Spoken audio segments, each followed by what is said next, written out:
عبادت خانے تعمیر کرنا یہ کون سی نیکی ہے؟ یہ تو ہم اللہ کے رسول کی دعوت کے خلاف، جس کی خاطر آپ نے مکہ چھوڑا، آپ مدینے گئے، آپ نے 17 جنگیں لڑی، اور اس سے دگنی آپ نے سریے ان کے اندر جو ہے مسلمانوں نے اپنا خون پیش کیا۔ کس لیے؟ تاکہ بت خانوں کو گرا دیا جائے، اللہ کی وحدانیت کو نافذ کیا جائے، توحید کا جھنڈا لہرا دیا جائے۔ ہمارے لیے یہ تھا۔ جب مکہ فتح ہوا اس وقت آپ نے حضرت خالد بن ولید کو حکم دیا کہ نخلا کی بستی میں چلے جاؤ، وہاں پر عزا نامی ایک بت ہے، اس کو گرا کر آؤ۔ آپ نے 30 سوار آپ کو دیے، 25 رمضان المبارک ہے اور 8 ہجری ہے۔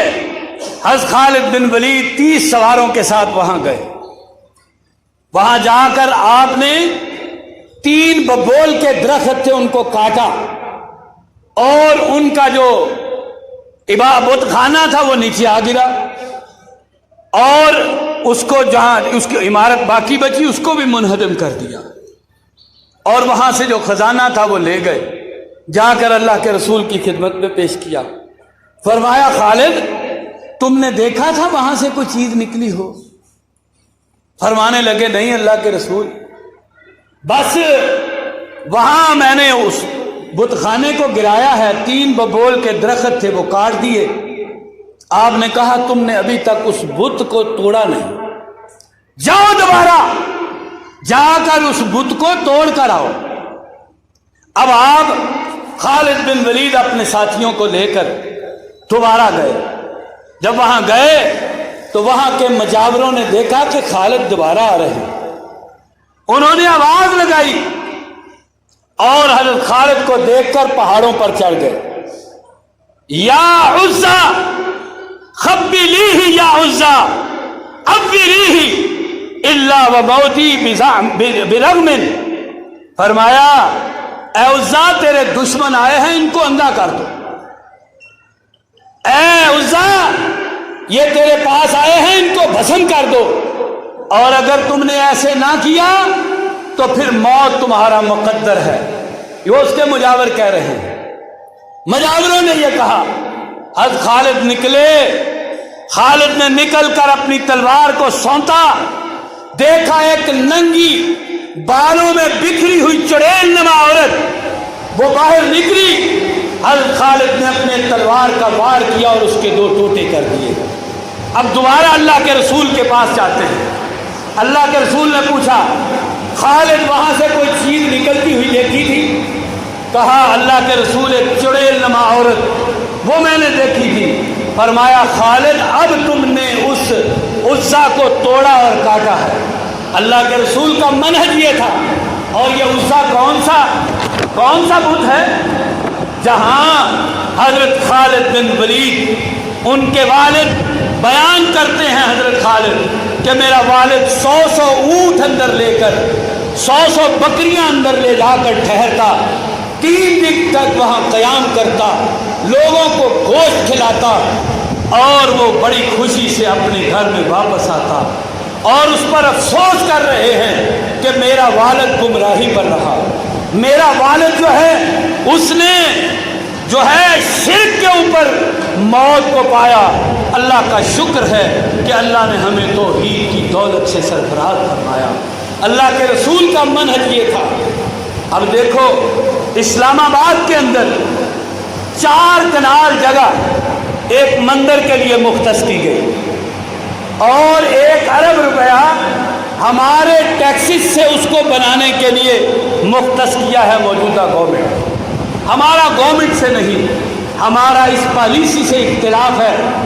ہمارا پیسہ، ہمارے خون پسینے کا پیسہ، ہم کبھی اس کی اجازت نہیں دیں گے کہ وہ بتوں کی پرستش کے لیے، وہ گھر تعمیر کر کے ہندوؤں کو خوش کرنے کے لیے، عالمی طور پر اپنا اچھا امیج قائم کرنے کے لیے ہم اگر وہ بت کدا بنائیں گے، مندر بنائیں گے، ہم یہ کبھی گوارا نہیں کریں گے۔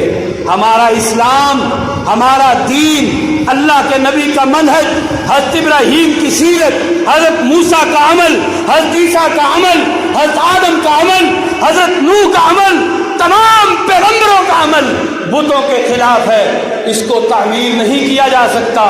اسلام آباد جہاں اسلام کو آباد کیا جائے گا. جو اسلام کا قلعہ ہے، جو مکہ مکرمہ کے بعد اگر کوئی خداداد اسلامی ریاست سمجھی جاتی ہے تو وہ پاکستان ہے. اس کا دار الخلافہ وہ اسلام آباد ہے. اسلام آباد کے اندر 172 صرف ہندو ہیں. 172 ان کے لیے 4 کنال جگہ مختص کر کے ہمارے ٹیکسز سے 1 ارب مختص کر کے ان کے مندر کو اگر تعمیر کیا گیا تو یہ ہمارے لیے ناقابل برداشت ہوگا. دیکھیں ہمارے حاجیوں کے لیے ان کے پاس جو ایک جھوٹ تھا کہ ہم ان کو سبسڈی نہیں دے سکتے، اس سے پچھلا حج 2,85,000 کے اندر ہوا. انہوں نے 4.5 لاکھ کے اندر حج لوگوں کو کروایا اور قوم کو یہ انہوں نے نوید سنائی کہ ہمارا پیسہ، تمہارا پیسہ، تمہارے ٹیکسز یہ جو ہے تمہارے اوپر نہیں لگ سکتے، تمہاری باتوں پر نہیں لگ سکتے. کرتارپور کا بارڈر تیار کیا، وہاں انہوں نے ان سکھوں کے لیے 16 ارب روپیہ خرچ کر کے 190 ایکڑ زمین اس کے اوپر لگا کر انہوں نے دنیا کو پیغام دیا. تو کیا دنیا نے تمہیں گرے لسٹ سے نکال دیا ہے؟ کیا ہندوؤں نے کشمیریوں کو آزادی دے دی ہے؟ کیا ہندوؤں نے اپنے ملک کے اندر مسلمانوں کی زیادہ عبادت خانوں کو کھولنے کا اعلان کر دیا ہے؟ کس کو خوش کر رہے ہیں؟ عالمی برادری کو. عالمی برادری جس کے سامنے لوگ شہید کیے جاتے ہیں اور ان کے ہاں سوائے ایک چند الفاظ کی مذمت کے تمہارے لیے کچھ بھی نہیں. فلسطینی پتھر مارے تو وہ دہشت گرد ہیں، اسرائیل میزائل پھینکے اسے اپنے دفاع کا حق حاصل ہے.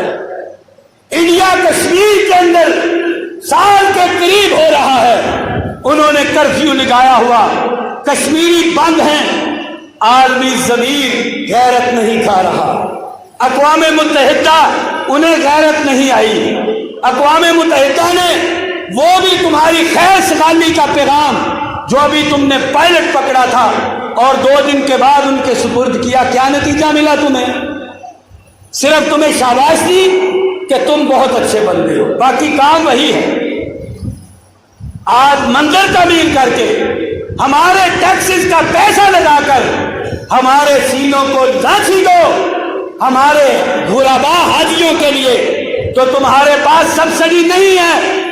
اور ہندوؤں کے لیے 16 ارب، سکھوں کے لیے 16 ارب، ہندوؤں کے لیے 1 ارب، تعداد صرف 172. 4 کنال زمین اور تعمیر مسلمانوں نے کرنا ہے.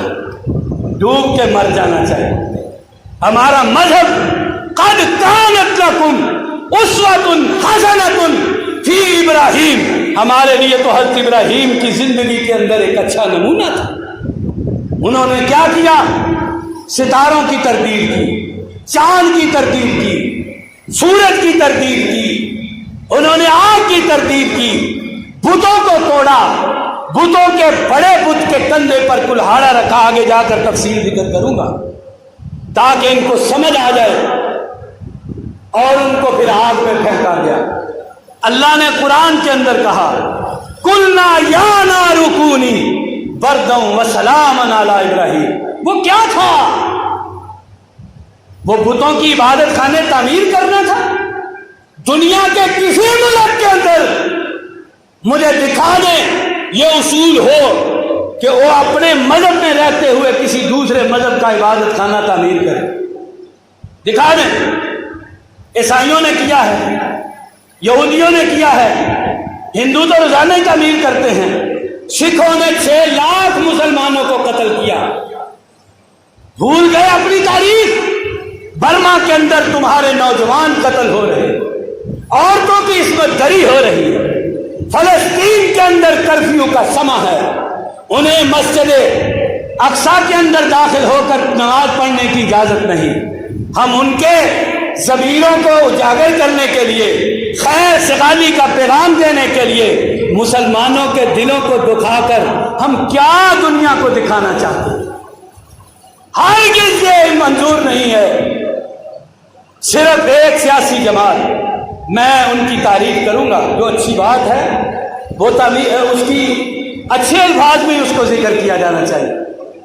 قاف لیگ کے چودھری پرویز الہی نے بالکل اسلام کا موقف پیش کیا ہے کہ یہ قطعاً مندر کی تعمیر نہیں ہو سکتی، اس کو روک دیا جائے، ہم اس کے مخالف۔ اللہ اس کو اس بات کی جزا دے گا انشاءاللہ۔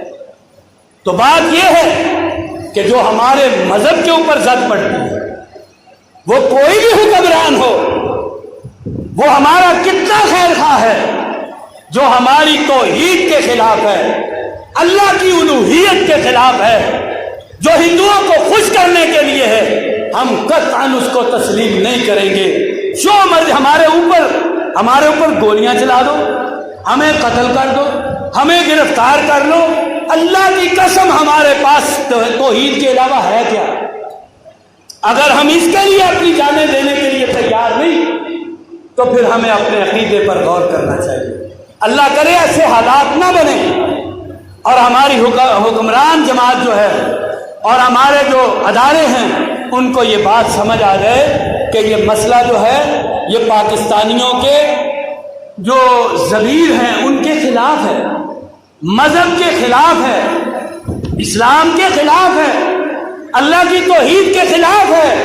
دنیا کا کوئی قانون اس کی اجازت نہیں دیتا ہے۔ ایسا نہ کرو۔ اگر تم باز آ گئے تو انشاءاللہ ہم آپ کے لیے اس بات میں تعریف کریں گے اور آپ کے اس مسئلے کے اندر ممنون ہوں گے۔ اپنے اس مسئلے سے باز آ جاؤ اور اپنے اس موقف سے ہٹ جاؤ۔ مندر کو تعمیر نہ کرو، مسجدوں کو تعمیر کرو۔ انہوں نے تو کل کے دن میں مسجد توحید اسلام آباد کے اندر وہ گرا دی ہے، اہل حدیثوں کی مسجد ہے، اس کو گرا دیا گیا ہے۔ کیوں؟ وہ مسجد ہے اس لیے گرا دیا گیا۔ ناجائز تجاوزات کے نام پر مسجدوں کو گرا رہے ہیں۔ میں آپ کو ہزاروں میں مسجدیں دکھا سکتا ہوں ناجائز تجاوزات کے اوپر۔ عمل ٹھیک نہیں، لیکن جب وہ تعمیر ہو گئی ہے تو پھر اس کو تسلیم کرو۔ مسجدوں کو گرا کر، مندروں کو تعمیر کر کے ہمیں کیا درس دے رہے ہو؟ ہمیں کیا پیغام دیا جا رہا ہے؟ اللہ سے دعا ہے اللہ ہمیں بھی اسلام کو سمجھنے کی توفیق دے، ہمارے حکمرانوں کو اللہ ہدایت نصیب فرمائے کہ وہ اس طرح کے کام جس سے ہمارے سینے زخمی ہوتے ہیں، ہمارے دل چھیٹ جاتے ہیں، ان سے باز رہیں۔ اللہ ان کو بھی ہدایت نصیب فرمائے۔ اقول قولی ھذا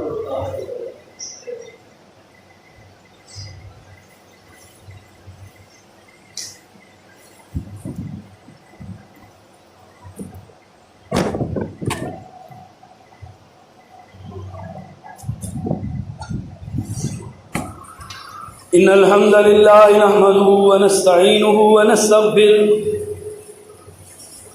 ونعوذ بالله من شرور انفسنا ومن سيئات اعمالنا من يهده الله فلا مضل له ومن يضلل